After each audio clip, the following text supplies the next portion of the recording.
It's cold outside. There's no kind of atmosphere. It's VGC, the Video Game Podcast, episode 161, with me, Chris Scullion, Andy Robinson, Alex Donaldson, and Christopher Dring. This week, more media job losses, more musical chairs at Ubisoft, and the Xbox management team is dead. Long live the Xbox management team.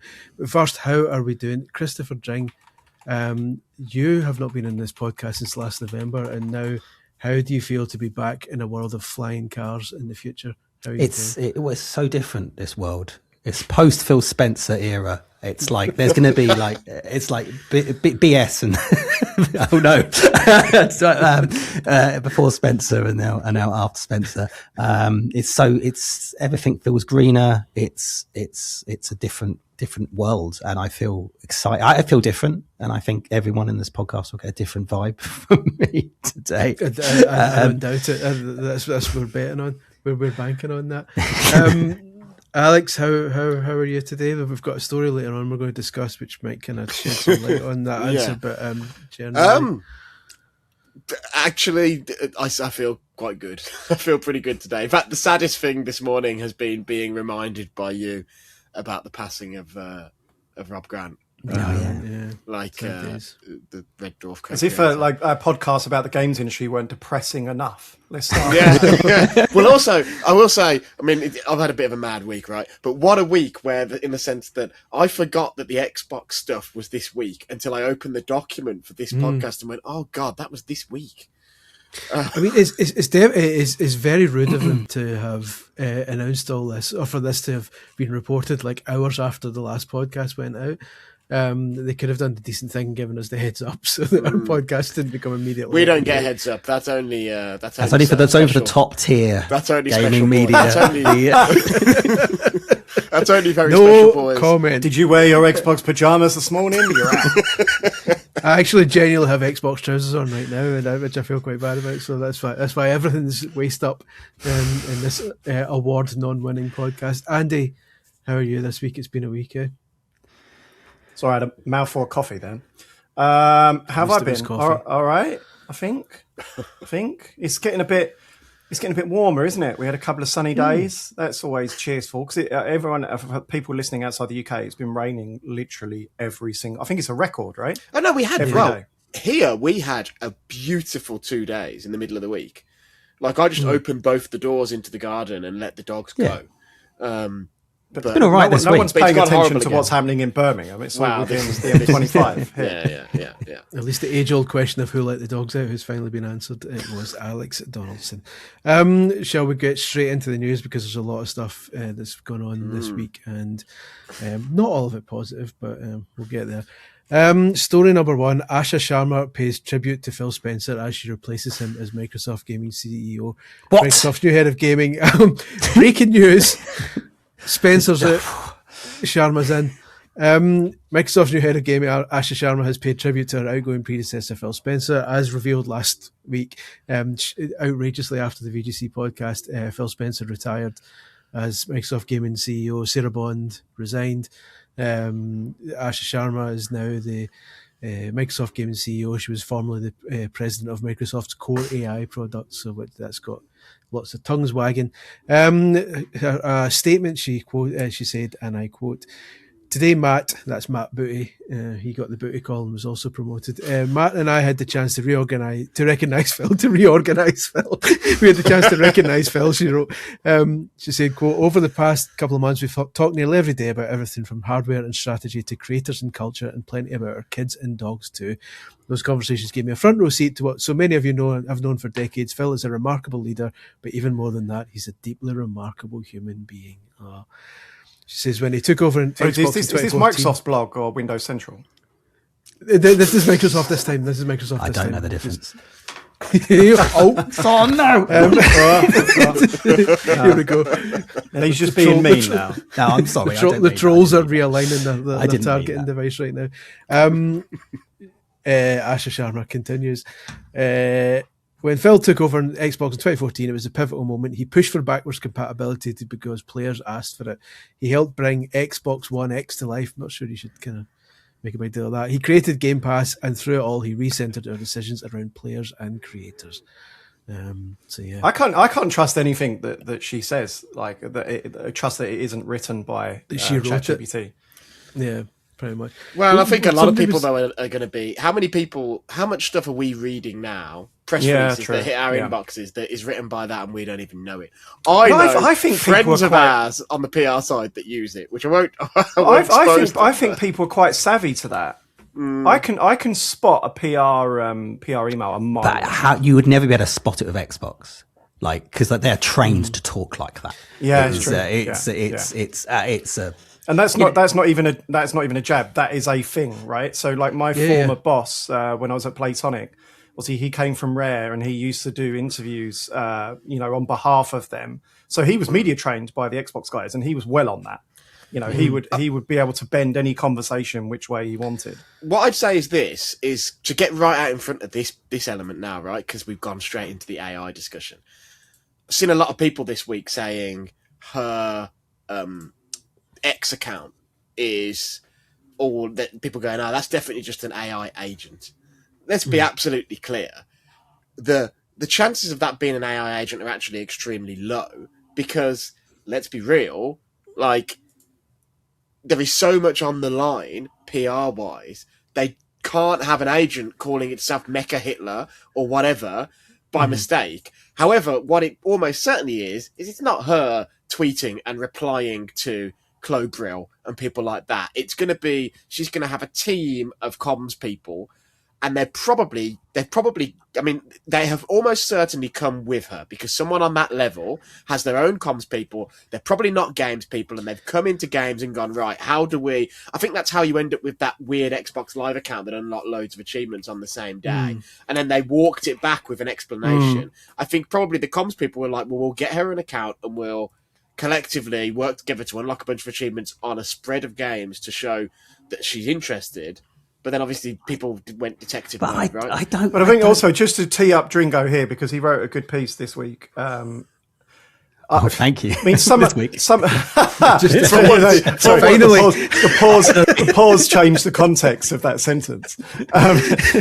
But I just wonder, like, how much of this is sort of like misogyny as well. Yeah, totally. Like if she was like the fact that you have AI's written her post and she's not a gamer, but actually it doesn't really matter, right? It doesn't matter.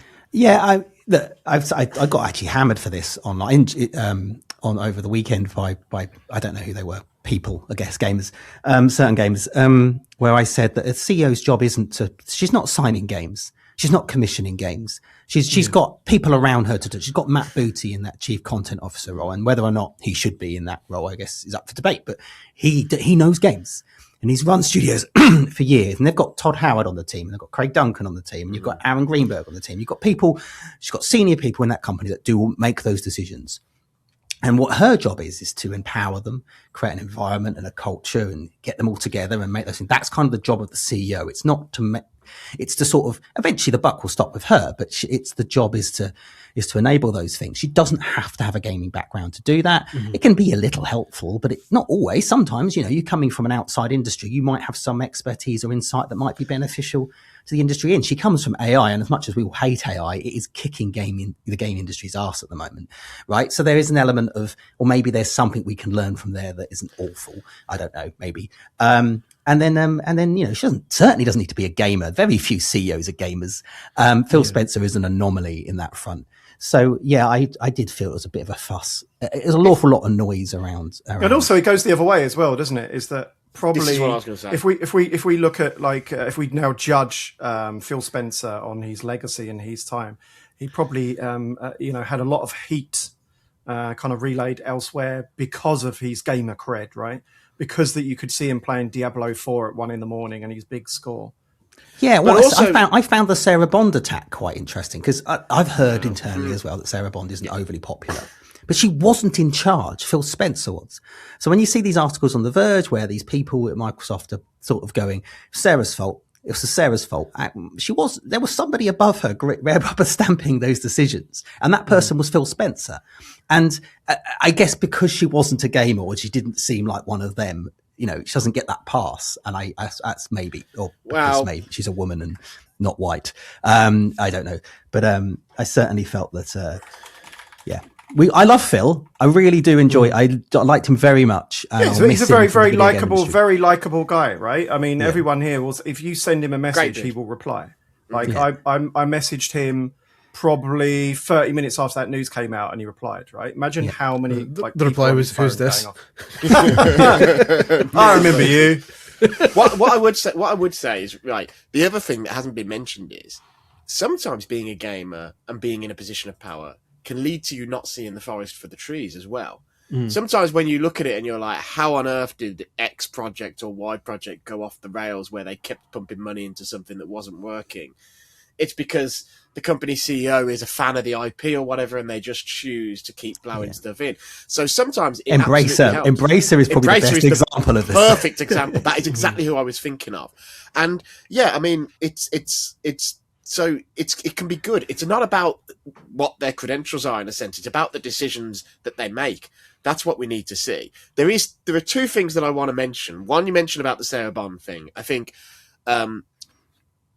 it's funny because I think in politics and in sports, we see those sorts of pieces all the time. A football manager gets outed, or in the NFL, and the manager doesn't go, the head coach doesn't go, but the offensive coordinator goes, and then there's a coordinated thing where the team places people in the media to say, well, all the problems are this guy's fault.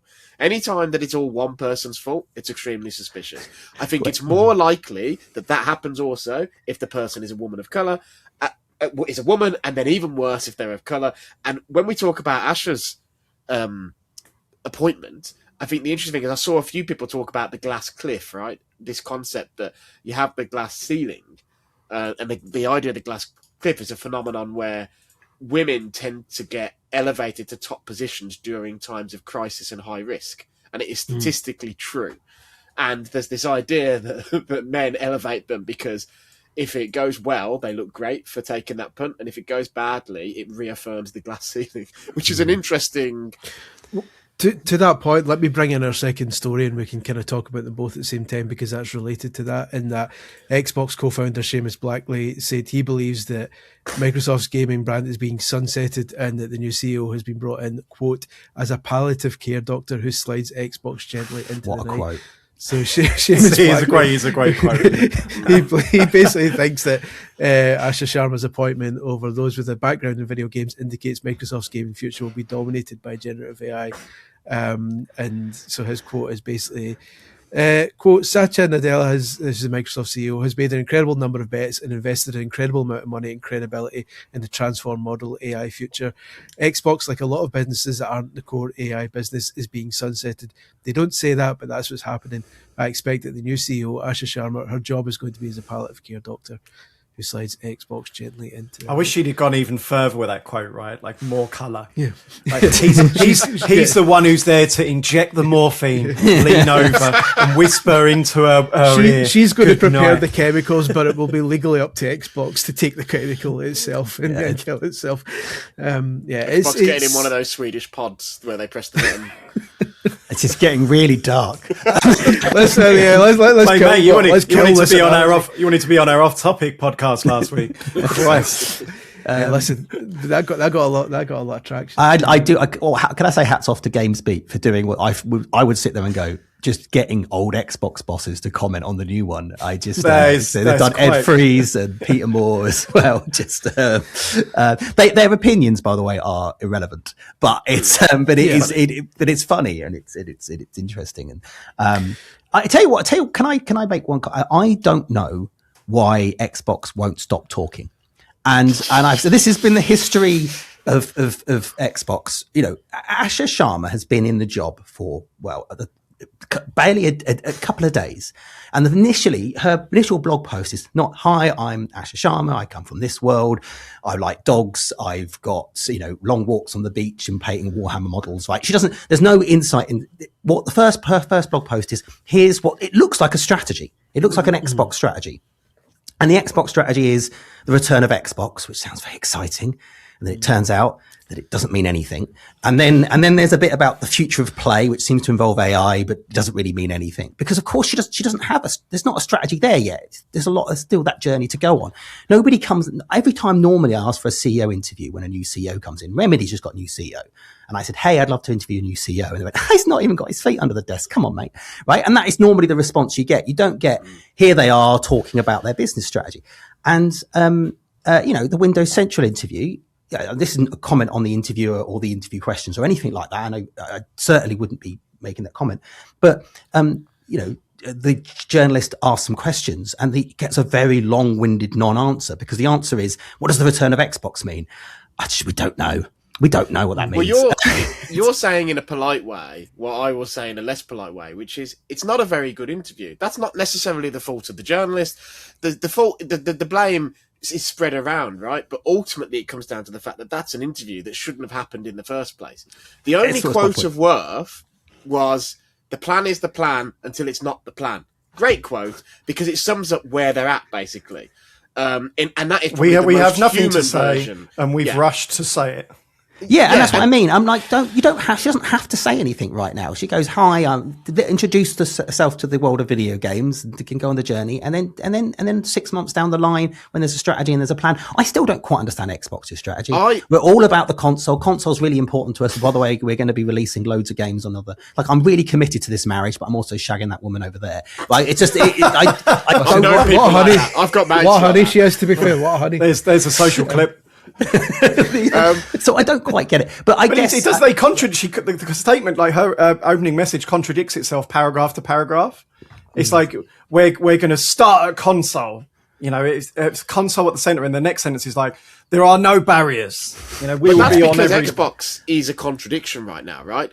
And that's the whole. Yeah, and I think the reason that they don't stop talking is because I think they feel like they've fallen so far behind that there's almost no such thing as bad conversation. So I saw somebody literally say, oh, well, the thing about that interview is it generated loads of coverage and it generated loads of chatter. And I was like, yeah, it generated... I think I saw someone saying that in response to Kind of Funny discussing it, where they were just basically saying the same thing that we've said. And I was like, yeah, it's generated loads of discussion and loads of chatter, but most of it is people saying how it's a bag of nothing, how she didn't say anything, how the whole thing was a waste of time. Is that positive? It's just really... I'm still confused. It's very confusing, there's no clarity. This feels like the time that Phil Harrison asked Eurogamer to come back in to follow up. I was there. Yeah, I was there. Yeah. Interview. And then they didn't clarify it. They clarified it. And it's fine if they don't know the answers yet. Wait until you do.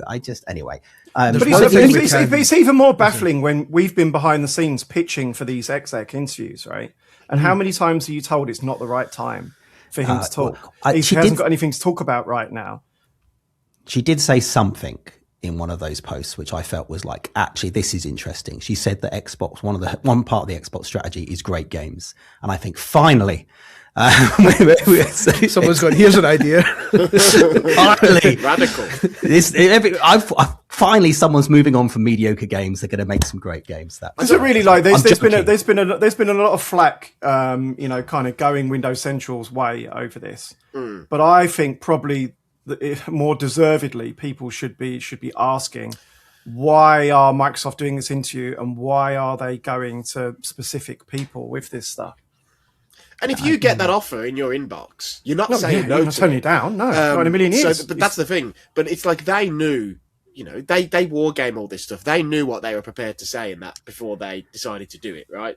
And what they were prepared to say was not substantial. What I will say is I don't want this to all be negative in the sense that the one thing I would say is whatever you think of her being from an AI background, her being younger, whatever, the main thing that I would say is it's clear that whatever the Xbox strategy has been, which has been shifting sands, but for the last decade has not been working. Fresh thinking is required, and really fresh thinking is required before next gen, whatever that may look like, in the sense that I think if you let the Phil and Sarah strategy go all the way to next gen, is next gen then poisoned somewhat by that connection? Admittedly, next gen's going to be far along now, stuff like that. So it's going to be there will be some things that they can't change. But that is a changing of the guard is the right move. And I think all the people who are hating on her for being a woman, for being of Indian descent, for not being enough of a gamer, are absolute morons and can jog on. I think the proof will be in the pudding, and let's see what she does over the next 9 months. All we can do is wait and see. The one thing we do have clarification on, we were speaking about earlier, her gamer tag. She did take back to X to explain the situation with her gamer tag. So for the full purposes of disclosure, it basically said that she created the gamer tag to learn and understand this world. She said, I've played with my family and it's a shared home account across devices. I fixed that this weekend and everyone is only playing on their own gamer tags. So her entire family were Can you imagine any other CEO? This is Xbox, like any other CEO having to go Strauss-Zelnick going, I have to explain my gamer tag situation on X. Like it's only a thing for Xbox.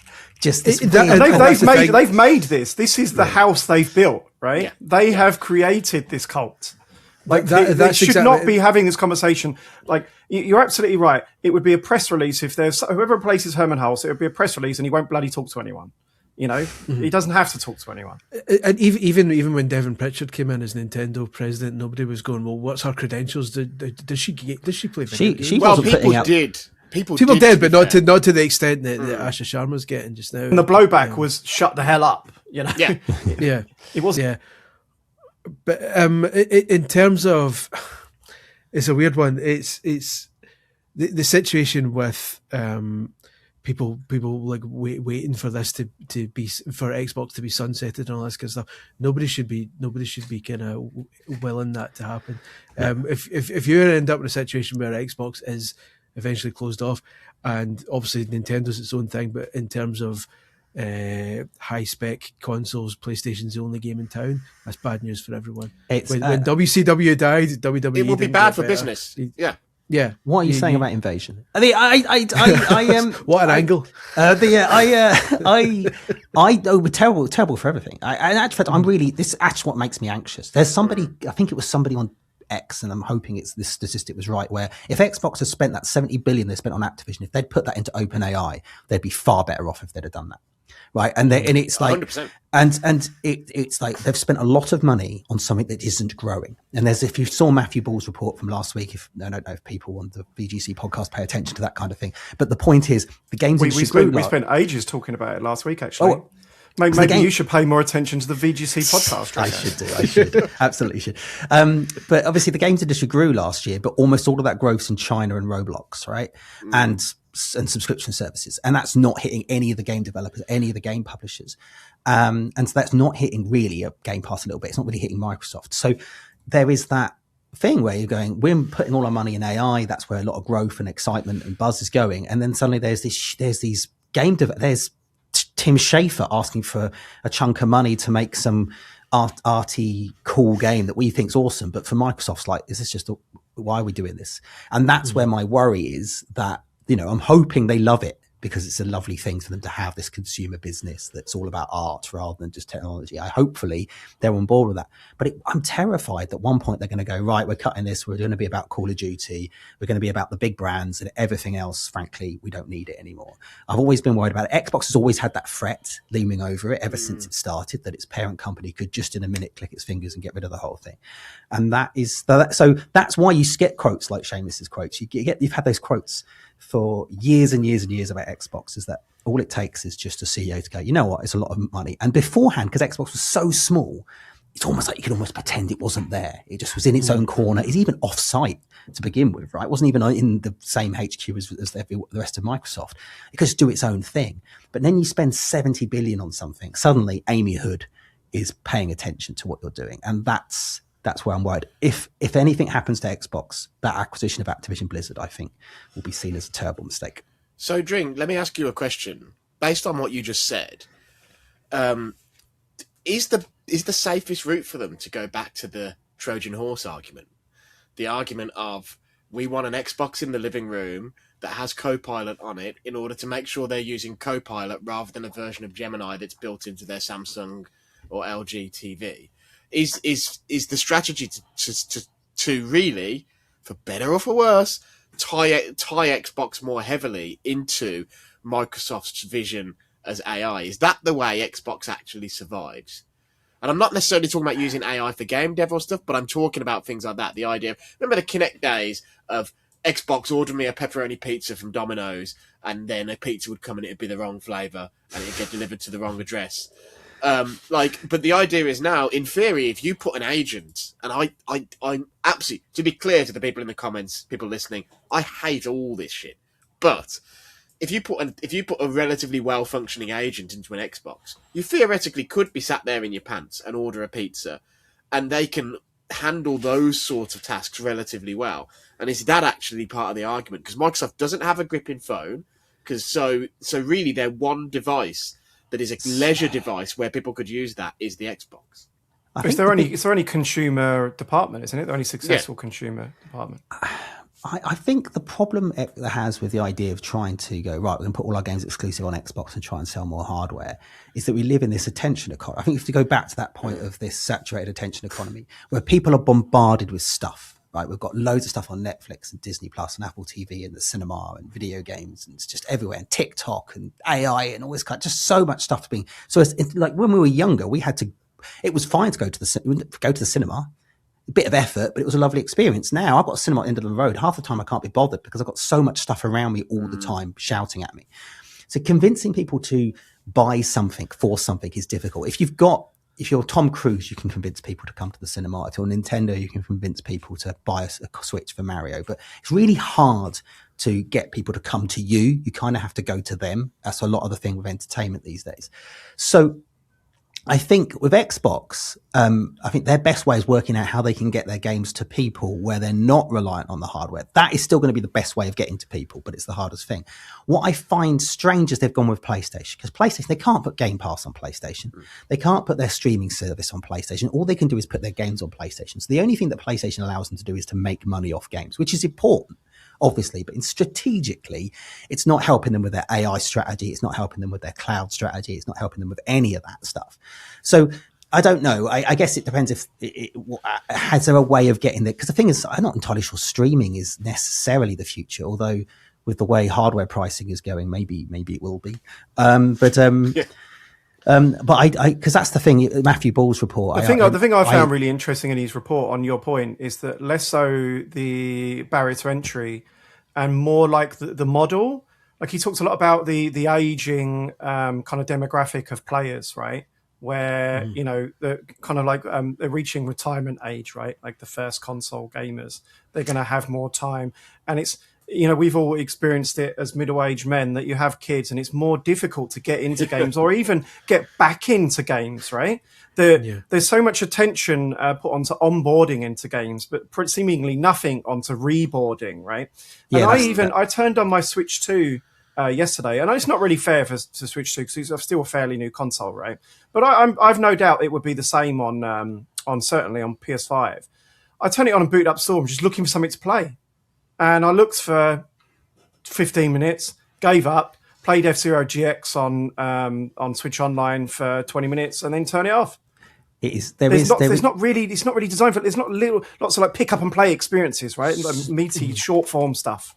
This last week's, so I've done 2 interviews with Matthew Ball. Well, 1 interview, but I split it into 2 halves. But the first half of the interview was a lot of it was around this aging audience thing, and of course we're all of a certain age, so it really matters to us. But we are the original console gamers. People talk about the Roblox generation, and kids don't care about these other games anymore. But we're not dead. We're still here.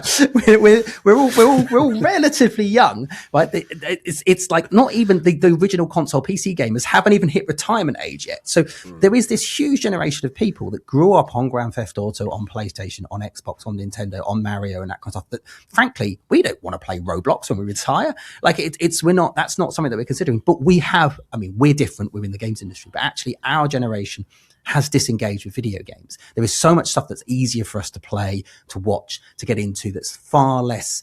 And one of the things you talk about, Andy, is exactly that. I haven't completed Spider-Man 2. I loved Spider-Man. I've not barely played Spider-Man 2. I've restarted the game for a 4th time last night.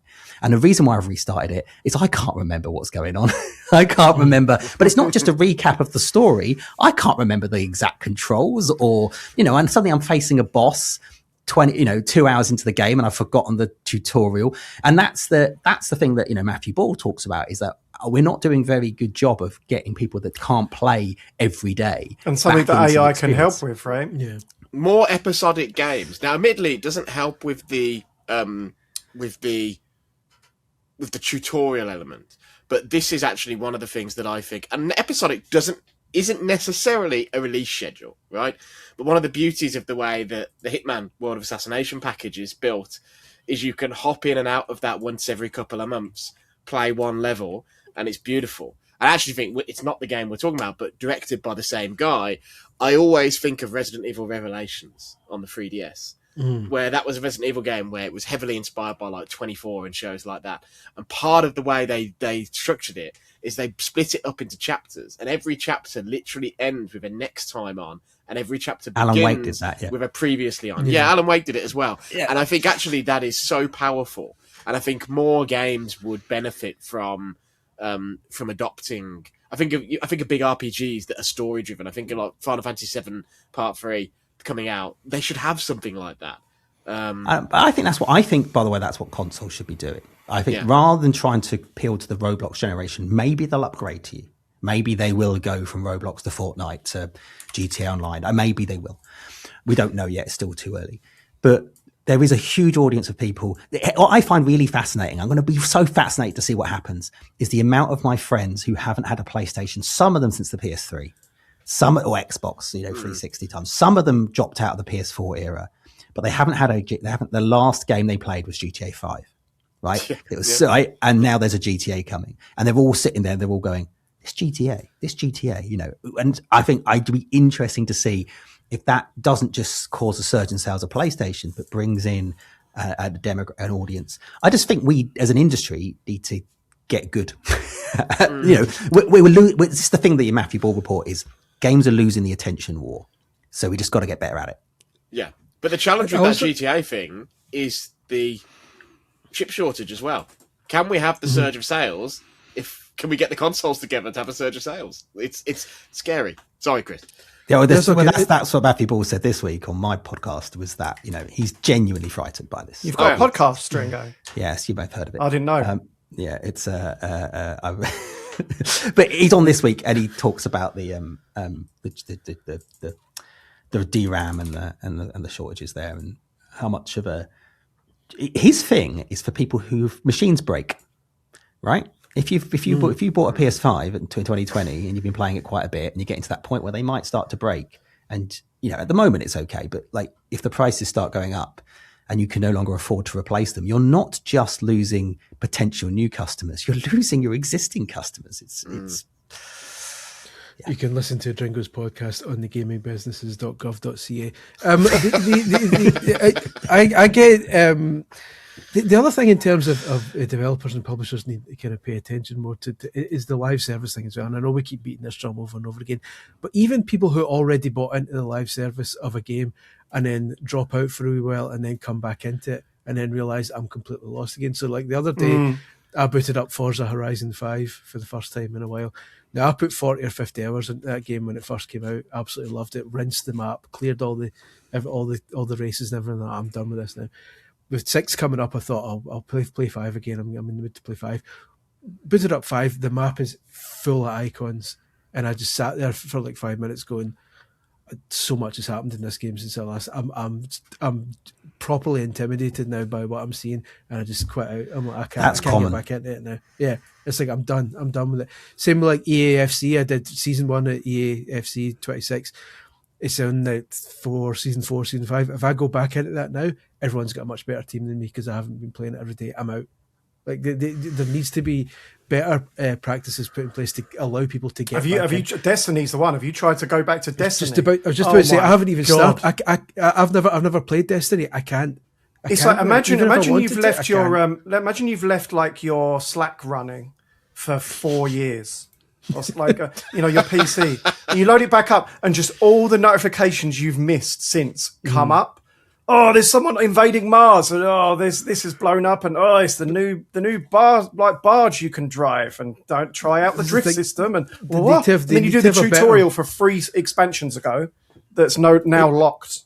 they also need to think of a way to get newcomers into live service games that have been running for a while. There's been something that I still don't think they've solved, because it's a difficult balance, right? Because obviously the same with Destiny, to give them some credit, is that obviously they receive so much criticism for vaulting the old content, right? Mm-hmm.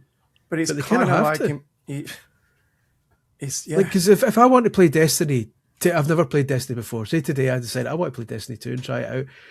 As soon as I start that, I'm good. Like, I don't want. Well, this is the problem they face. Whereas if they did do things where they go, right, we're going to vault all this, or we're going to strip things back to that, we're going to make it simpler for newbies, you end up upsetting the existing people who actually are audience and actually spending the money, and that's your base. And that's always the challenge. And that's why you get things like those MMOs suddenly going, and here's the old school version, so we can now start again and and strip it all back, because then it can potentially bring in, lapsed players or older players and that kind of stuff. And Diablo's a good example. So at Gamescom 2 years ago, I was speaking about maybe Rod Ferguson at the time, speaking about Diablo and how, although Diablo is not the sole thing, the fact that games number their seasons, I think, is a big, it can put off a lot of newcomers, because I think a lot of people have the mentality, although most of these live service games, the seasons are just batches of content, and it's like, oh, here's more gear you can get in season 8, season 9.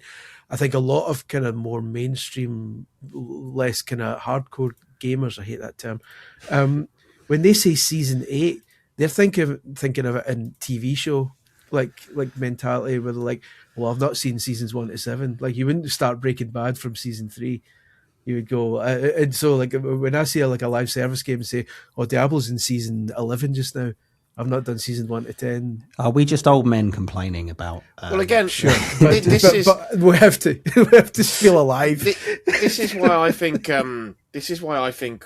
What IO's done with Hitman is so clever, because they do all this limited time stuff, but also they always make sure it comes back around. So they announced their schedule for this year, and it's like, oh yeah, we're going to have 4 new things, 1 per quarter or whatever. But then also Eminem is back in the summer, and Sean Bean's back in the winter, and all this stuff. And so if you missed something, you get the opportunity to go back. And if you did it before, you tried it and failed it. I found it mad they cut the Simpsons out, right? I'm sitting there thinking the Fortnite Simpsons thing seems really good, and by the time I even got round to the idea of just, I might play that, like, oh, it's gone. What? It's like, that's annoying, because the good thing about Fortnite to an extent is they do rotate the crossovers, but they won't rotate the map. So in like 6 months' time, Bart and Homer and everyone will appear in the shop again, but you'll never get to be in that Springfield map that thing again. Yeah. Yeah, I mean, I don't know. It's funny. I'm sure Fortnite Classic is 5 years away, right?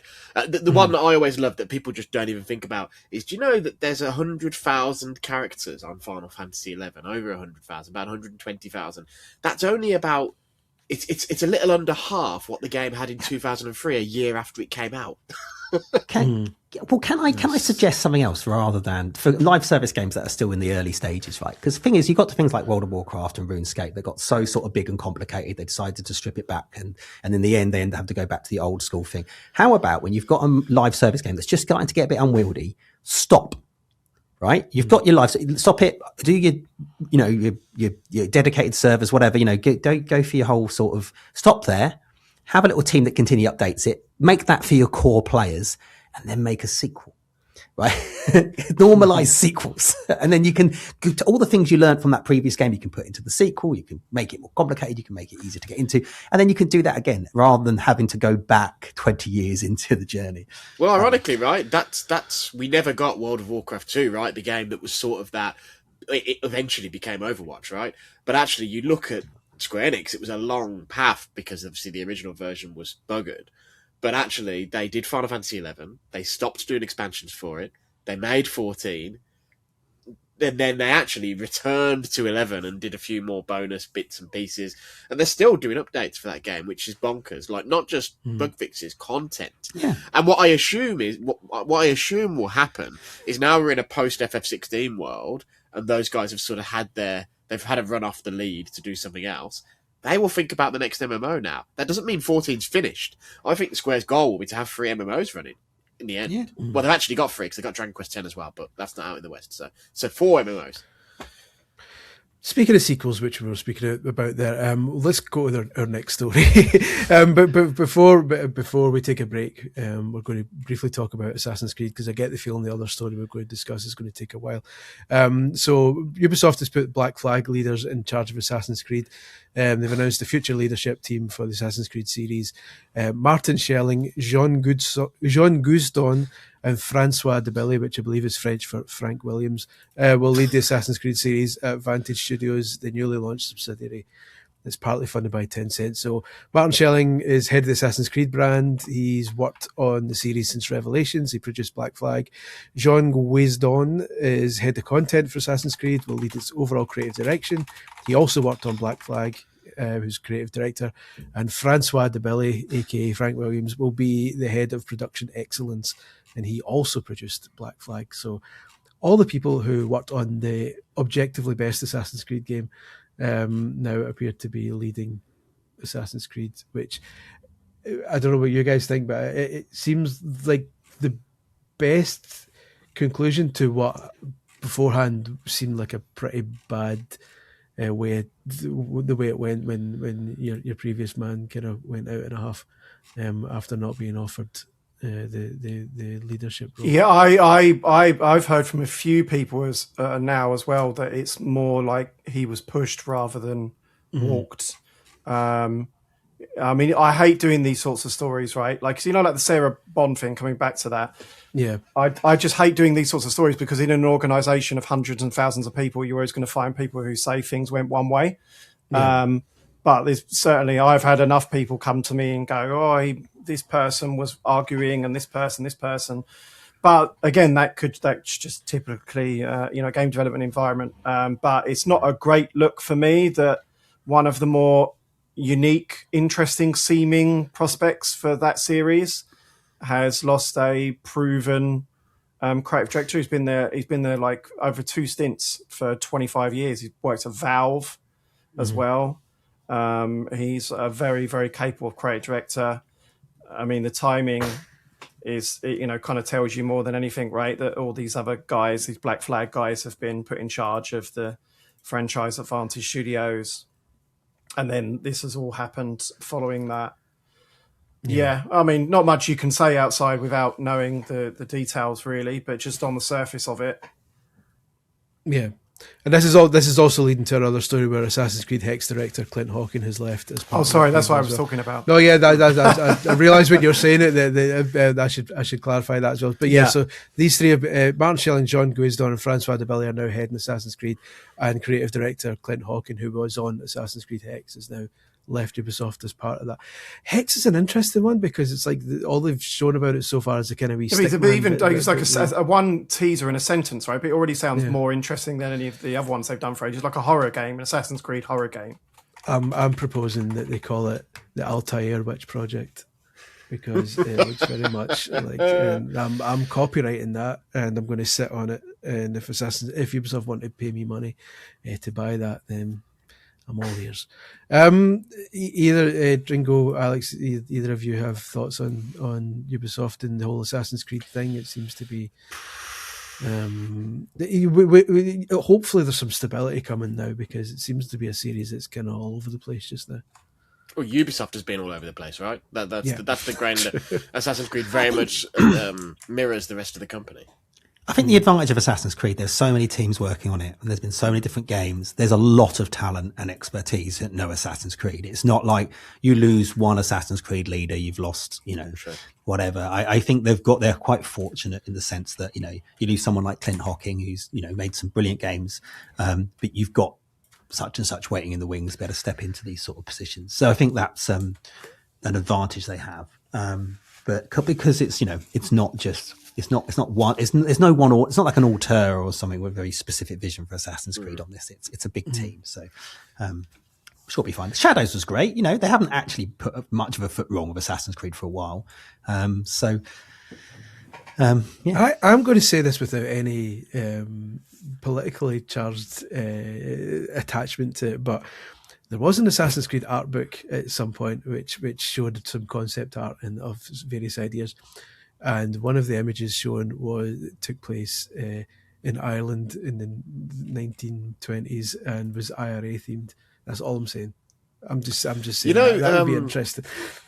You know the Saboteur? Assassin's Creed orange flag. Yeah. Oranges. Assassin's Creed oranges. Do you remember the Saboteur? Yeah. You're basically thinking of that, but in the Troubles. But also, I don't think something but in the Troubles is ever a video game that's going to get greenlit. Apart from that one on Steam. What's that Steam one where it like got where it was like on BBC News? They were absolutely. I mean, you could use that sentence for absolutely any context. It's called. What's that Steam one? I found it. It's called Northern Ireland 74. It's a turn-based strategy game. It's basically like XCOM, but it's the RA. Wow. Sold. We're going to take a break just now. Join us after these commercials for less enjoyable news than an Assassin's Creed game set in the IRA time. In the words of Jordan Midler, and we are back. A bad story. This has gone from like a comedy impression straight to bad news. Our last story. You should be on the news at 10, mate. I know. Well, listen. I nearly said Trevor Jordash, but it's not Trevor Jordash. That was the guy who was buried in the park. Trevor Dordash. I think Trevor Jordash was the guy who was buried in Brookside. Trevor McDonald. I was thinking. You're the wrong colour. Well, I'm not even going there. Games media is set for more layoffs. Right. Stony faced everyone. Games media is set for more layoffs as IGN Eurogamer cuts editorial staff. Games media is set for yet more layoffs after IGN-owned Eurogamer and its network of sites launched a wave of editorial cuts this week. The beloved British publication, which was sold by former owner ReedPop in 2024, along with other Gamer Network brands, is facing at least its second round of editorial layoffs since joining IGN. VGC understands that's understood to include the brand's most experienced editors and its entire 4-person video team, with at least one position potentially being transferred to IGN, and behind the camera cuts have also been made to outside Xbox, we understand. Alex Donaldson, how much can you speak about this? Well, I'm not going to speak about anyone else, but by the time this goes out, I will have left Eurogamer, which is the right decision as far as I'm concerned. Cuts suck. But let's be real, a lot of big games media businesses, set all their targets based on a game that didn't come out, a game that got delayed, and that and other factors. It's a challenging time. It's why we always talk about supporting indies on this podcast and in general. And, challenging times, they look at the graph and sometimes some people got to go. Me going made sense because if people aren't aware, so obviously I often come on this podcast more in wearing my RPG site hat. But I was a part-time editor-at-large on Eurogamer, and that meant two things. One, editor-at-large meant I worked largely outside. I was on the leadership team, but I worked largely outside the flow of the rest of the site. Like they have a meeting like almost daily on Eurogamer, and I basically never went to the group meeting. I only did the meetings with the bosses, and that's the one thing. And the other thing is that I'm part-time, so better that I go, someone who has a website and has other things going on, whether that's helping out Andy, whether that's working on my site, whether that's setting up new things, whether that's freelancing, whatever. It was better for me to go than someone who, Eurogamer is their whole career presently. So I'm glad of that. And that's why when you said up top, how you feeling? And I said, I'm feeling pretty good. Because weirdly, once the hammer fell, I felt like, a bit of a weight had been lifted, but that is obviously not true for everyone. There's some really good people who are going to be out there. Hopefully they can find new work without leaving the media, but it's a tough time. And I guess the thing that I would say is my expectation is that this is not the last round of big, nasty, horrible, media cuts that we're going to see this year from any company. I think it's going to be a challenging year. And we're going to see it possibly entire websites disappear, and that could be in the big space, that could be in the indie space. I think it's we can just replace them with AI in the indie space. That's the other thing that's happened this week, right, in the games media space that I think deserves a bit of talk about. But it's What an absolute disaster IGN's acquisition of Gamer Network has been. It's just been, I don't know, people have said to me before, they're just buying the traffic. And I'm like, no, they weren't just buying the traffic. They genuinely wanted Digital Foundry for this. They genuinely wanted GI for this. But the evidence suggests that maybe they did just want the traffic. It's just, VG247's what, a guides team now and a couple of freelancers? I think it's two. I mean, it's the lowest definition of team, right? I think it's 2 people plus a really good, really excellent quality guy who's like a freelancer who does the news pretty much. I think that's the thing, right? Is that the road to hell is paved with good intentions, as they say. And so I think for me, my heart, I obviously moved to Eurogamer. My heart was always with VG247.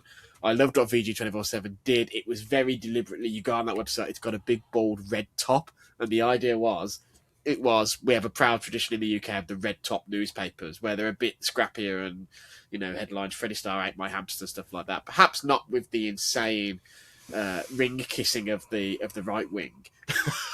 Definitely not with that, but adopting many other elements of the red top style, and I think it was unique. There weren't any other sites that had that tone, really. In fact, the closest was probably this website and CVG. Yeah, CVG, MCV, VG247. Yeah, but that's what I mean. CVG and VG247 ran parallel, and then VGC came out of CVG, right? And at least the website versions ran parallel. Yeah. And yeah, it's and you look at it and you're like, well, GI, you guys, pretty much the entire team left more or less, with a few exceptions, and they've had to rebuild that One team. Exception. Not ideal. And, just keep well, I mean, and that situation was, it was the classic. There are layoffs that happen. Look, businesses go through changes, media's going through changes, layoffs happen. Yeah. But there are 2 types of layoffs you get, is where you go, right, okay, we're going through a tough time. Things aren't working out. We do need to bring our costs down. But what we need to do is work out where our growth opportunities are, where the money is, where the things are. So we're going to keep investing in that space and protect staff in that space. In areas where we're not making money, where we're struggling, we're going to have to make some cuts there. That's called strategic layoffs. And then there's the other layoffs that Ziff Davis do, which is like, yeah, let's just cut that line. Let's just slash that number of people. And that's what happened. So at the beginning of when IGN came in for Gamer Network, right from the beginning, they laid off a lot of people at GI. GI's most of its money and most of its traffic and most of its audience was in the US, and it laid off the entire US team. That's not a strategic. That is silly. I could have made the same cost savings, but in a different way than what they were suggesting. Obviously, they left the events team behind. Read Pop, that was nothing to do with IGN, that's just the reality of it. But GI had events to run. So this little small team that was left was now having to run these events, didn't have an events team anymore, had lost a load of journalists. By the end of it, we're all so burnt out and fed up that when the voluntary redundancy got mentioned, we're like, yeah, and we didn't know it was no coordinated plan. The whole team took it. And it was nothing, again, nothing against IGN's leadership. I have nothing against any of the people there, because they were just doing the best they could with the opportunities they have. It's just that eventually when the margins aren't as good as they should be, an accountant comes along and goes, yeah, let's just cut all US staff, without thinking what they were actually cutting. Well, there was that weird thing when the acquisition happened, where the way Read Pop had structured it, right? Or the way it had been structured in the Read Pop era was that US staff were paid differently, so they weren't technically employees of Gamer Network. It became this whole convoluted thing, which enabled that to just go boop as part of the acquisition. And VG247 lost its longest serving, lost employee number 2, who'd been there for 13, 14 years or something. Well, GI lost its best journalist, and so it's I think the thing for me is, the biggest thing for me, and it's why VGC is important, and it's why whatever I may choose to do next might be important, is that we've had a thriving video games media business in the UK, and we've got a lot of great games journalists in the UK. But now, ultimately, and to be fair, this has been the case for a while because of, Gamer Network was owned by Read Pop before this, big American corporation. But Future is US. They've got a great big office in the UK. A lot of their writing comes out of the UK, but it's a big American brand, ultimately. All the bosses are Yanks and stuff. And Gamer Network now is very much... The thing about when it was at Read Pop is it still felt like the Gamer Network business. It's very much now an imprint of IGN, which is an imprint of Ziff Davis, right? And so it's the thing that's important to me is that we have strong UK-based British games journalism, games criticism, And when I say UK based, I mean the decisions being made in the UK as well. And really, on that front, there's the Hookshot guys who do Nintendo Life and push Square and stuff. They are owned 25%, I think, by IGN, but at the end of the day, that's not enough for them to have any, like, for the American influence to be so pervasive. And then there's like VGC, and there's True Achievements, True Trophies, and a few other handful of places. But that's the thing that I'm thinking about, is I'm thinking about our country and our country's games media business. And I'm also thinking about, there's a lot of Americans who like to read the British tone of stuff. It's why Top Gear is beloved in the US and Grand Tour and around the world, but they've always struggled to stand up an American version of it. Yeah. It's very rare. Probably my other concern as well is just the brain drain. Yeah. It's the difference between, obviously there's a lot of talk about the redundancies, the layoffs in the games industry and stuff, but the graph is up, right? That is right, isn't it, Dringo, compared to pre-pandemic? The amount of jobs in the positions in the games industry are overall up. The graph is not going up in the media. No. It's going down. No. These people, the vast majority of people who, and again, we're being as sensitive as I can about the current situation. Most people who get laid off, there are no jobs. They go and they work somewhere else. I got laid off 10 years ago and I went into game development, and I'm very few people who actually came back, right? Dringo, you had plenty of offers at troubling times in the past, right? There's a sliding doors moment where you're not a journalist, right? Yeah. There are a lot of, we all know, or probably the best journalists I know, and I'm sure you agree, all work in different jobs now. Yeah. There's a ceiling, right? There are only so many jobs, only so many senior jobs, especially. Is that my concern looking at Eurogamer as such a incredible institution, British institution of journalism, right? There's such a clear through line through not just Eurogamer, but a lot of people like, you talked, we've got Dave Breen's doing guides for us at the moment, and he's done an incredible job doing Resident Evil guides. And you spoke to me about the through line of education. Yes. Of who his boss was and who his boss was and who his boss was, right? I mean, like my boss was Gavin Ogden, and his boss was I'm rubbish. Who ran Next Gen?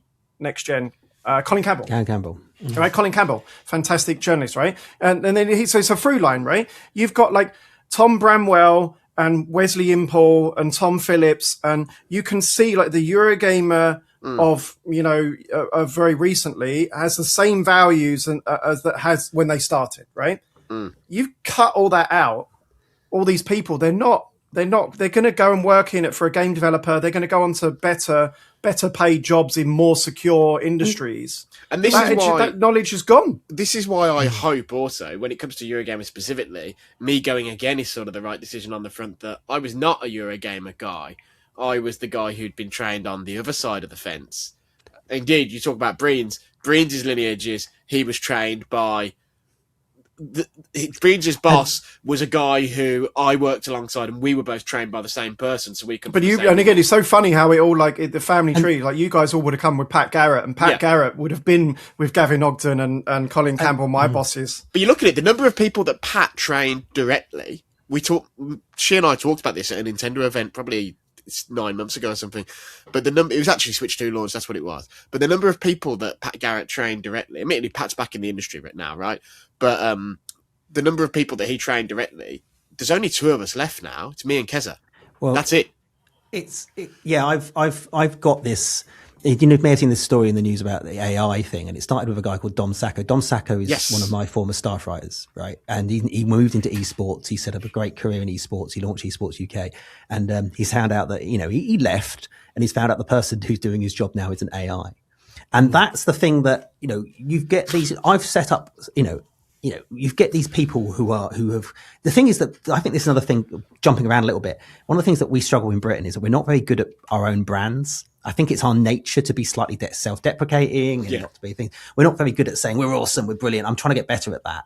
And really, if you're going to launch a Substack or launch a podcast or become the next kind of funny, you need to have your own personal brand. And we have for years been taught about, Edge magazine didn't even put your own bylines on the thing, right? And we're about CBG, we're about VGC, we're about 100%, MCV, we're about VG 24/7. And suddenly 100%. you suddenly, one of the people, Eurogamer, I don't know, Alex, if he's gone or not, but Tom Orry, who I think is one of the best journalists. I love Tom Orry. I think he's absolutely superb. I don't think anyone knows who he is because he's always been the man behind the camera. It was a real learning experience for me. Unassuming when they closed CVG. No one came in for me because no one really knew who I was. You know, it was promote these guys, let these guys do that, let the brand speak for itself. I don't need my face on something. I want CVG's badge on it. But when you're working for someone else, years and years ago, when Johnny Minkley, if anyone ever knows who that is in this podcast, what a man! But he was at Eurogamer TV and he was at Apple's. I've woken him up in many bars. He was at MCV before I joined. And he said he was leaving to Eurogamer. And when they were asking, well, why are you leaving? And he went, I need to think about Brand Minkley. And for ages in MCV, we'd be sitting there thinking, Brand Minkley, yeah. He was completely right. Right. And so it was absolutely spot on. He did need to be thinking about Brand Minkley. And it's a bit. So I think that's one of the reasons why I think our game industry, as we watch the Americans take over a load of UK sites, and they've sort of fallen away for whatever reason. And you go, right, who's actually capable of doing what Stephen Tortillo's doing? And even Stephen Tortillo's not able to bring in extra staff, right? And set up his own newsletter. I think that so. Creates a challenge. It's an important point to do our weekly shout out that if you do enjoy the podcast and you are listening, please consider backing us on Patreon because it makes a humongous difference right now. And also if we can get 20 directors' gifts. We can employ Alex Donaldson for the next month, I'd say. That's true. And keep him off OnlyFans because that's wow, that's the next the Star Fox shirt is coming off and the beer belly's coming out. Please subscribe to us on Patreon so that the Cornelia Star Wars t-shirt Alex is wearing can stay on. Yeah, a lot of people will pay for me to keep my shirt on, including my wife. Can't let you do that, Star Fox. Basically, but yeah, no, it is a increasingly rough time. Speaking of departures, Dringo, do you need to go? I need to run away. Yeah, it's a shame because you're going to talk about Resident Evil, aren't you?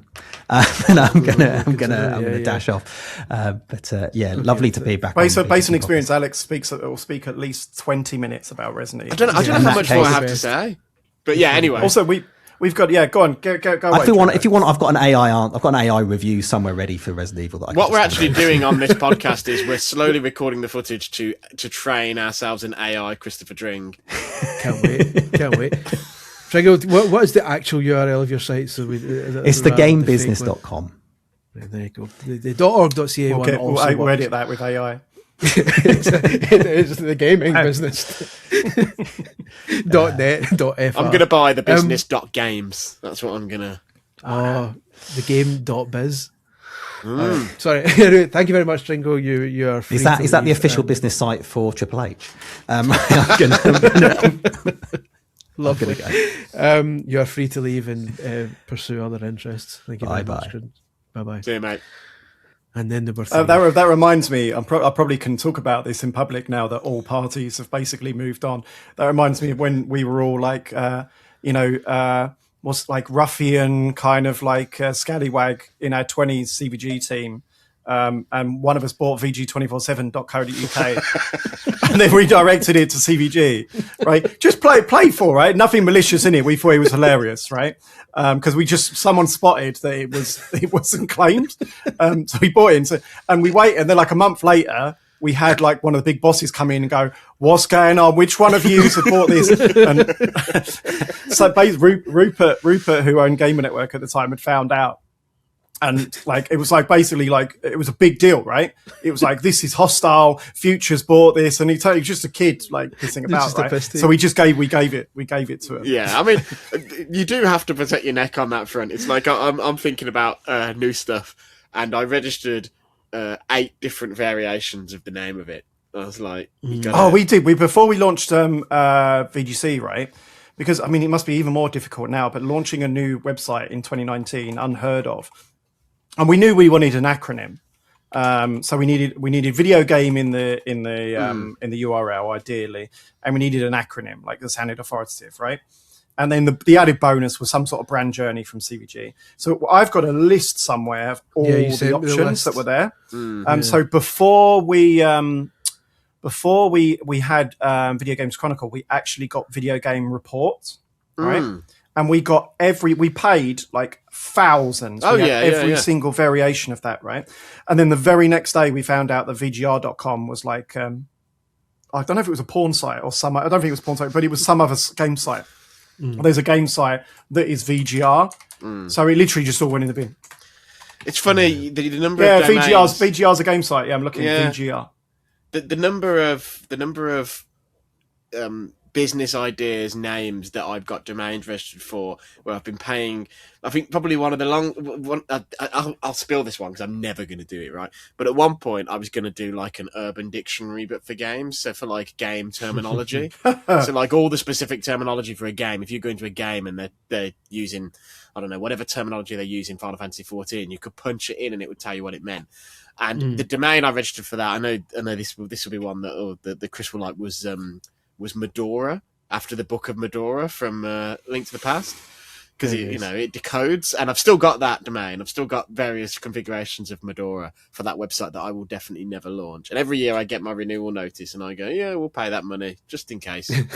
I'll never do it. Know. I've got the list of URLs here. They're not very good.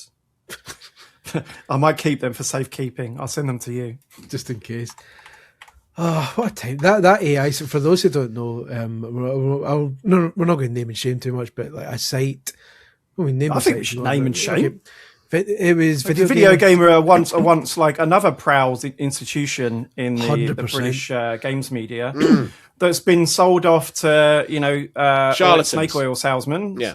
And they've laid off their staff, I think, last week, I understand. I got a message from several of them. So did I. Yeah. And they've got, I mean, you've just, how out of touch, naive, ignorant do you have to be to decide that it's okay and you can get away with publishing a AI generated review that's going on to Metacritic? That's what happened. For those who don't know, they basically published a review of Resident Evil Requiem, written entirely by a fake AI writer. Metacritic were found out about it and have basically blacklisted them from the entire site. Now there will never be another video gamer review on that. And it's like, it's one thing. Much as I'm 100%, 1,000,000% against it, I can understand the logic from the corporates in getting AI to write news stories. That's one thing, because that's something that's happened, and there's a logic, not a logic I agree with, but a logic that, well, if this has already happened, all AI is doing is repurposing what existing stuff. But to then go one step further and go, actually, AI is capable of just reviewing a game without ever playing it and giving consumer advice and turning it not just the review, the author pick as well.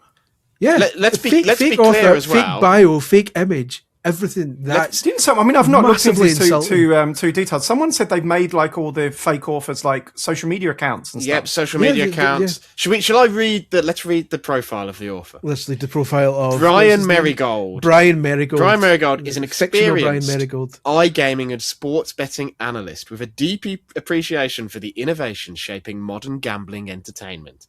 He combines industry knowledge with an analytical eye for emerging technologies such as blockchain casinos, provably fair gaming, and AI-driven odds modelling. His work helps readers understand key topics like volatility, gamification in casino design, and the evolution of modern betting strategies while keeping the player experience at the centre.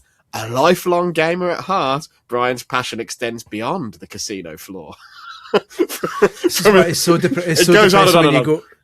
It's so depressing when you go on Video Gamer now, because they were once like a fantastic website. Like, there's a can I just say as well, like, part of the reason that he wanted to publish that Gaming Network layoff story this week is because a lot of this gets hidden behind the scenes, right? Yeah. Like, say for example, the VG 24/7 thing, where basically you guys were moved off and the team weren't replaced, basically. So VG 24/7 has basically just been, like a conveyor belt of like, it's just, as a going concern, it's just being bare minimum fumes, like ticking away. Once proud website for much part of a year, but not it's not really common knowledge, right? Because you can very easily, if you don't shout about that, it's fine. I always thought when they closed CVG and we all got made redundant at the team,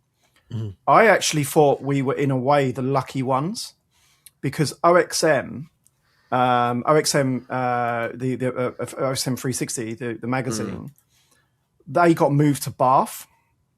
So the entire team had lost their job, right? But the entire team, well, they're not going to Bath, so they're all redundant, basically. Same as us, except their publication still exists, still runs to the eyes of the readership. Nothing's changed. You know, OXM, nothing's changed, right? They'll be forbidden contractually for shouting about it. Like, you know, the people will have to connect the dots, which few people do.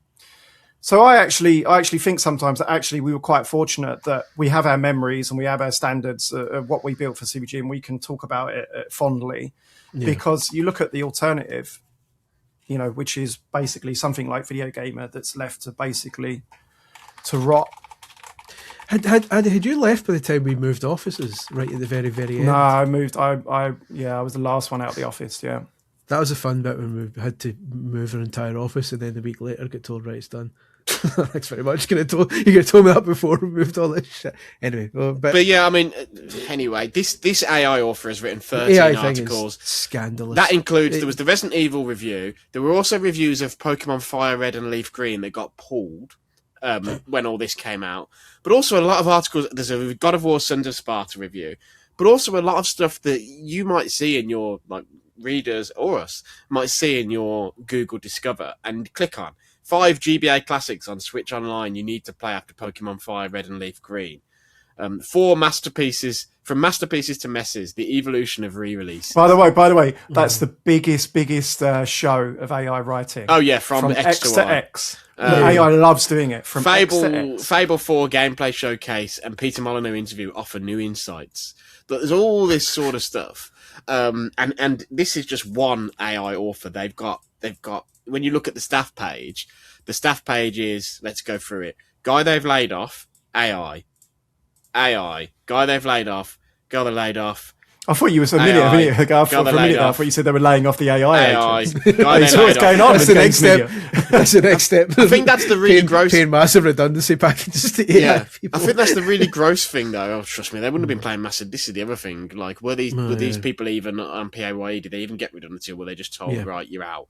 But also, I think the thing that's especially gross is they laid a load of these people off, but they've kept them on the staff page. Where as soon as this Resident Evil thing came out about this review, they removed that AI author from that staff page pretty fucking quick. So they can keep the real people that they laid off and treated like shit on that staff page. Give the impression that there's still a human team working there. Yeah, it's a disgrace, and it's so sad because Video Gamer, like you say, there was a time when all these websites were rivals that Video Gamer looked like it might be the new Eurogamer, and. It's just it's one thing, like you were saying earlier, like in terms of how business is working, it's understandable that sometimes the numbers are going down, the graphs are going down, and we've said in the past there's a million different reasons for these things. Google's certainly not helping sites stay afloat with basically taking all our information and putting it on the search page, and that's affecting traffic. There's all these other things that affect the success of websites, and naturally websites struggle and people lose their jobs as a result of that. That's one thing, and that's a necessary evil of the business just now. To take that an extra level and replace them with AI is insulting to the people who previously worked at, and massively insulting to the readers, especially when you pretend that they're not doing that. To go to Video Gamer now and it says the actual strap for the site now is all about video in casino games. They changed that before Christmas because I tweeted just a picture of that and I was like, fucking hell. It's just grim. One of their people who worked there at the time messaged me and was like, imagine having to work under it. But then 2 months later, they're out. These people have no business, handling any kind of editorial or anything creative. No. They're cultural vandals. Yeah, it is vandalism. They've taken this publication hostage, and they're rinsing it. But this is the thing. The truth is that publication's done now. Video Gamer is done. It's not gonna come back unless they put it up for sale and someone with their heart in the right place buys it. And the solution is to support websites like VGC or RPG Site in my case, and that is there's many ways in which you can support on that front. You can actually back on Patreon. You can whitelist in your ad block. You can just make sure you visit often, subscribe to the RSS, check the website regularly, make it one of your home pages, whatever. If you're in the industry, and I know many people in the industry do listen to this pod, you've got to open up your heart, open up your access, open up your marketing budgets to them, spend marketing money with them through whoever their ad operator is directly. Like, go to that ad operator and ask for that website. Make sure you're giving them the interview opportunities and stuff like that. You know, it comes back to what we were saying earlier about Xbox, right? But it's never been more critical than it has now. And Patreons and Substacks are good, but I think we do need true traditional free to access websites as well. Really, really, really, really badly. So that's why it's really important for people to support. And actually, that's also why it's really important that the support is good enough that people exiting websites like Video Gamer or wherever else feel like they might stand a chance doing something new. Because if they don't, the number of sites is just going to dwindle and dwindle and dwindle. And then in 5, 6, 7, 10 years, people are going to turn around and go, where did all the games websites go? When you're left with 2 or 3 mega sites and nothing else. I know, and I've said this before. And what we did a piece based on Game Press data in October that suggested that more than 1,200. I think the definition was journalists who regularly write about games had left the field and not come back. So then they're not writing about games. That's 25% of those on their database, I believe. And I've seen that it's accurate. I've seen the data. It sounds like a lot, but that's different languages as well. But I think a big bulk of that was in the US. And it's like, you know, these people are not coming back. Like these jobs are not coming back. No. And this is the stupid thing about the AI thing, is like it's a short-term solution, because all AI does is pull from other people. Good luck keeping that going when there's no people left to pull from. The best person was Dan. Was it Dan Houser? Which one of them is it that's left? It's Dan, isn't it? It's Dan Houser, yeah. Where Dan said of AI, he said it's like when we fed cows with cows and then got mad cow disease. Like, and it was really like crude but really strong, like indication and through line of what that is. And you get it because you get the weird hallucinations. I remember reading a Metroid Prime 4 review on this weird little website, and what had happened is someone had clearly given the AI, and whoever it was, clearly English wasn't their first language, because later on the editor of that site started like sending me loads of messages on Blue Sky, and their English was really bad. But what they'd clearly done is given an AI the prompt to review Metroid Prime 4, and the AI had done that, but the AI had ingested both real reviews and a load of the pre-launch speculation. So what it described, for instance, in terms of how Silex appears in the game, was about 20 times better than actual Metroid Prime 4. So it's sort of, you know, and so that review was useless. And anyone who looked at it for more than 2 minutes could tell that it was nonsense. And so, yeah, I mean, but it's bad, and good on Metacritic, actually. Props to... Yeah, I'm not going to say his surname in case people try and find him and email him, but props to Mark, who is the co-founder of Metacritic and has worked there forever. He's very good. He got some emails about this review from me and from some others, and he acted very, very swiftly and with prejudice, which is what needs to be done. I don't know if OpenCritic have been the same. I haven't looked, but I really only use Metacritic myself.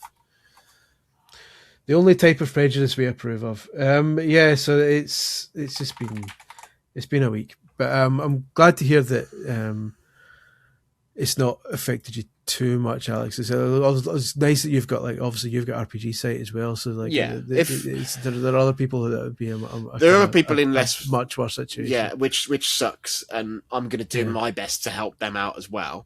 For me personally, it is a matter of, if someone's got to be laid off, which was the decision that was made, I was absolutely the best person to be laid off, and I'm glad to have that be me if it helps other people.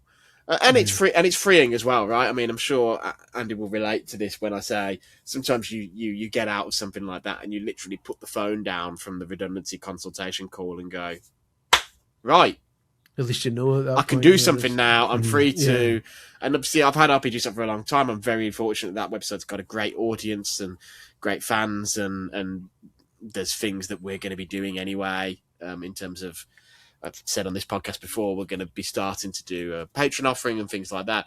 But it gives us food for thought about what we can do beyond that. And I'm sure as we get down the track on that, we'll be very much. I consider the two websites, VGC RPG and whatever may come next, very much pals and looking after each other and encouraging each other. So hopefully there's some more. I don't like RPGs, mate. Well, I know you don't. That's why we've got no overlap. I like websites. They're numbers games for. Well, we might have something that you might actually want to read then in the future. The RPG, but I'm not keen on the site. But you got me a site. Yeah, website. Site. Yeah. RPG site. Okay, That's it's like the greatest thing. for the woman who goes. The greatest thing that's ever happened to me. You should launch a parody one called RPG Psych.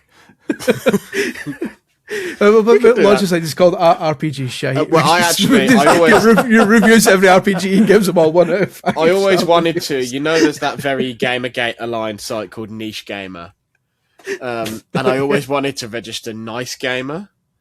And literally have it be like a clone of their website, but like every time it reads the word woke, it replaces it with the word lovely or whatever.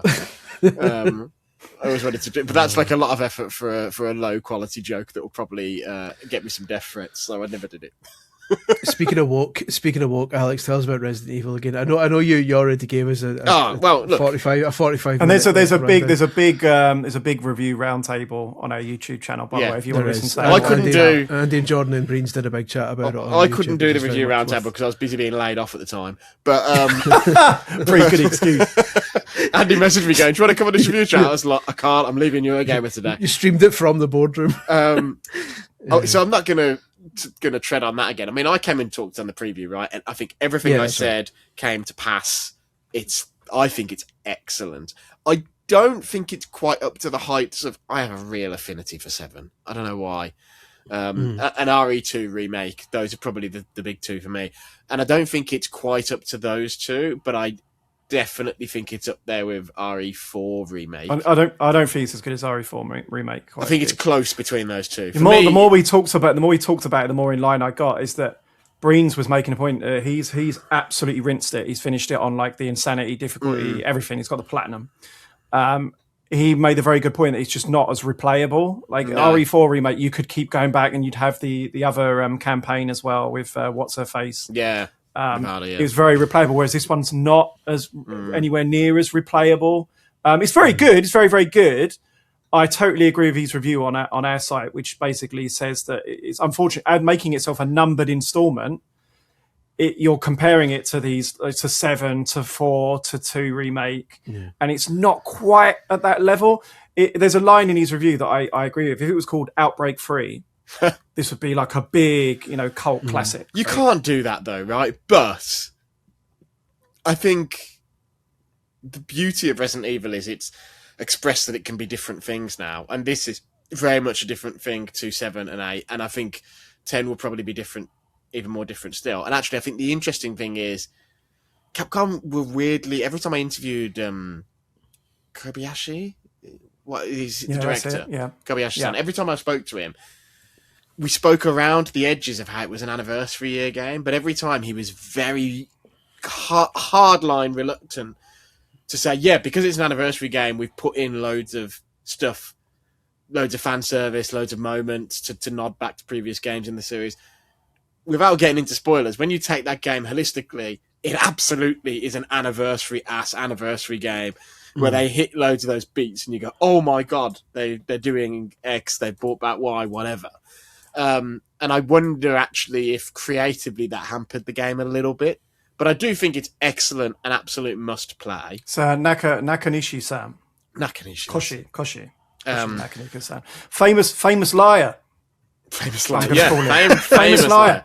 I will say, actually, I asked him about. He told me the Leon leaks were all fake, and he told me that this game was never designed as an anniversary game. And it just so happened to get delayed until it's the most anniversary arse game. I think it would have been anniversary whether it was this year or last year, because it would have been the closest release, right? But I think there's a PR decision being made there where they didn't want to say that too much in case it put newcomers off, put growth off. It's sort of like it's a Final Fantasy IX situation where when they made Final Fantasy IX, everything I compared to Final Fantasy, when they made that game, because it was going to be Sakaguchi's last one because he was going off to make the films, they made it as a tribute to the other ones, but they did not market it that way. They were just like, this is the next one. What I will say, just to get off Resident Evil, because there is a whole review podcast people can go and listen to. The other big thing I played a shitload of this week, great I'm being laid off game.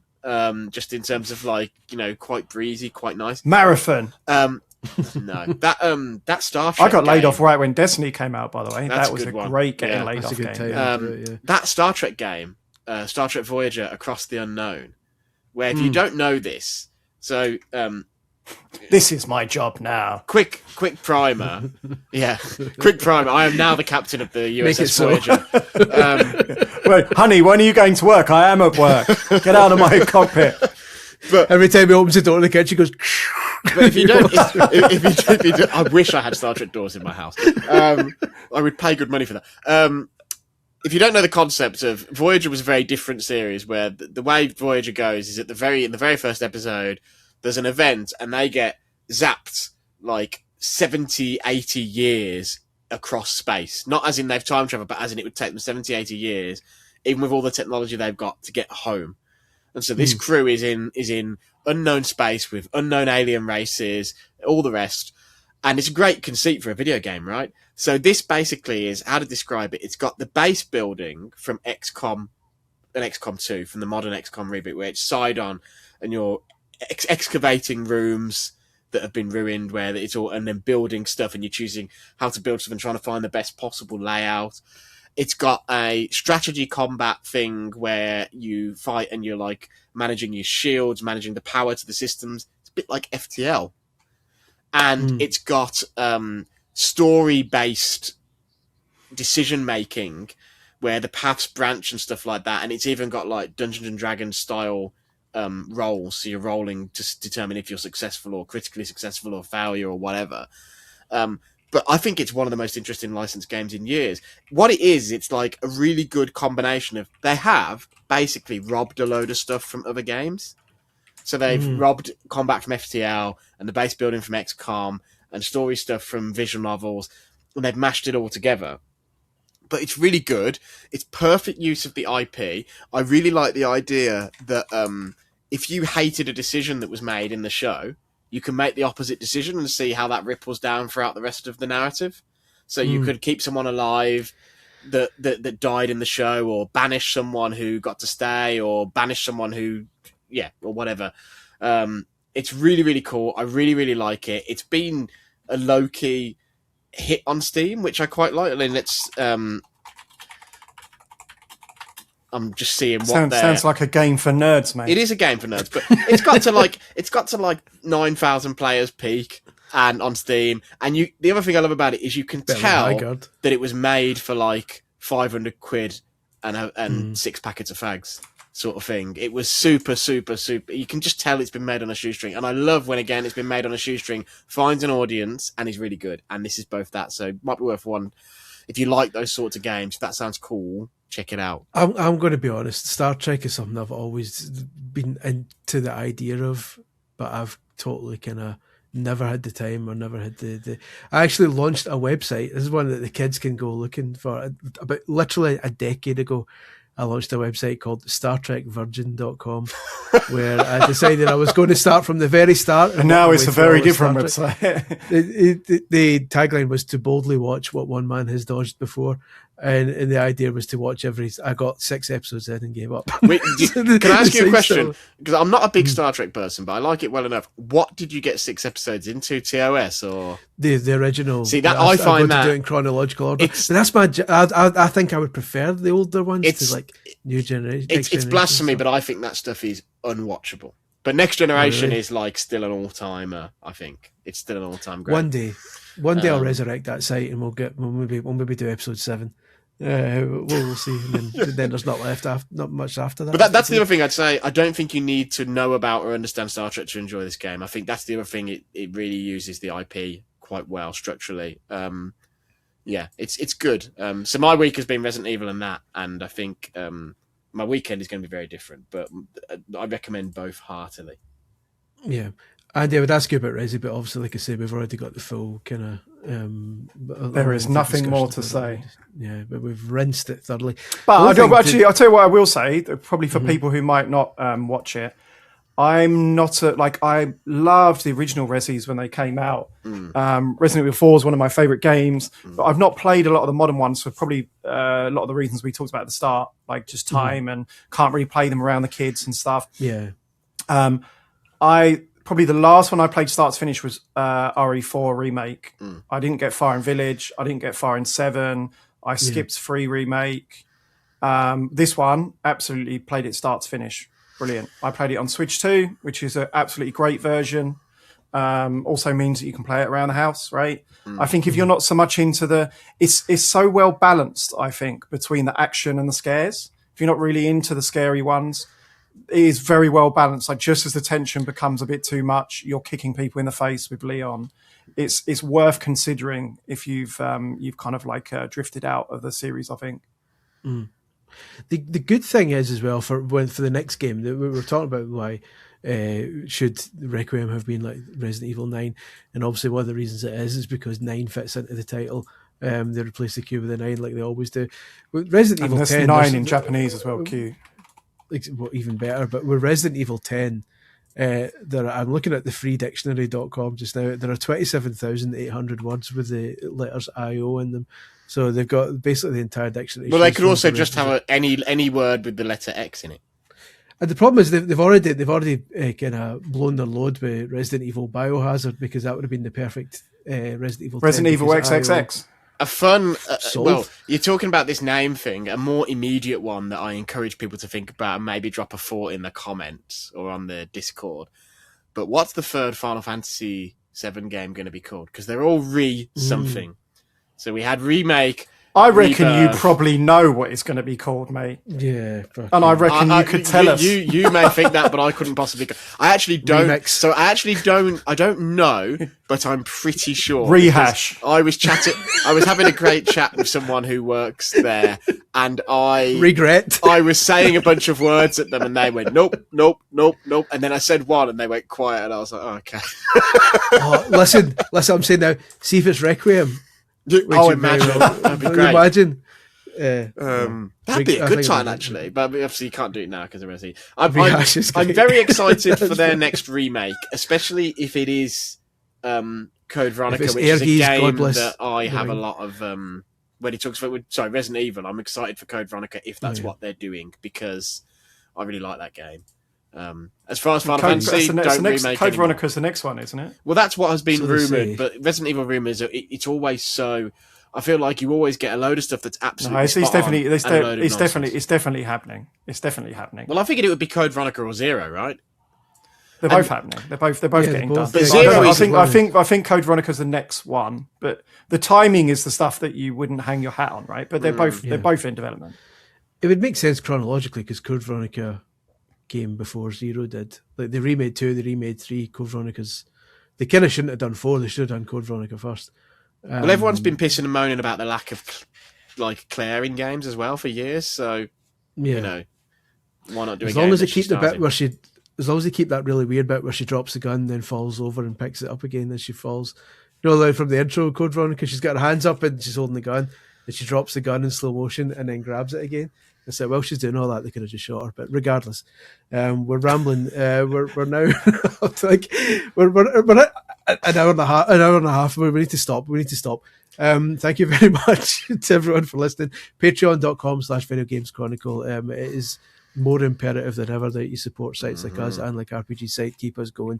The news this week only makes it clearer that this situation across the industry is going to get worse before it gets better. If indeed it does get better, it's more important than ever that you support sites like ours to kind of make sure we're not all replaced by. And we are really on last few rows for our live event in Glasgow in October. If anyone wants to come, that I imagine the next time we speak, they might be gone. And you might see me there. I've got nothing better to do. A full 25-minute burlesque performance from one Alex Donaldson. Can't have any AI agents on stage. No, exactly. But I promise the Cornelia shirt, the Star Fox shirt, will stay on. I can't promise that. I'm promising. Yeah, I'm not speaking for you. I'm just promising. I'll also be wearing a Cornelia shirt, and that will be staying on. Yes, thank you. VGC Live. There's a story at the top of VGC where you can buy tickets for VGC Live in Glasgow in October. Patreon.com/Video Games Chronicle. Alex, where can people now find your work now that Eurogamer's off the table? I'm AP Zone Runner, Alpha Papa, the word Zone like Sonic, the word Runner like Marathon Runner, pretty much everywhere. You'll struggle to find me on Twitter for reasons that have been discussed on this podcast before. But an RPG site is going to be mainly where I'm writing at the minute. So that's rpgsite.net and at RPG site and everything. Does exactly what it says on the tin. There's a write-up on that. Lots of shooters. Well, you know what? We for some reason, and I don't know the full story behind this, there is a Resident Evil 9 write-up on our website. Just like I was going to say, I'm going to go on it right now. You're going on the Slack now. What the fuck? Well, I didn't say what the fuck. Because I'm happy with it, but I went on the website and I was like, oh. And to be fair, Capcom apparently is spending loads of money on advertising as well, because all our ad skin is Resident Evil at the minute. Oh, so now we know. We know. Yeah, well, there you go. Andy, have you got a spare £6,695 that we can invoice for VGC? Because I've just noticed that RPGsite.com is available. we can do what we did back in the day. Redirect it to RPG Fan. Redirect it to VG 24/7. Anyway. But yeah, RPGsite.net. You can read a lovely review of Resident Evil. Actually, one of the guys in our Discord. If you've got £7,000, one of the guys in our Discord literally. One of the guys in our Discord did the word RPG set in the Resident Evil font in response to that going up, which I greatly enjoyed. That's good. But yes, please don't buy RPGsite.com. Thank you. Well, everyone runs to their PayPal account. Thank you very much for listening / watching VGC the Video Game Podcast. Say goodbye, Andy. Goodbye. Say goodbye, Alex. Bye. R.I.P. God rest Rob Grant, and we will see you next time.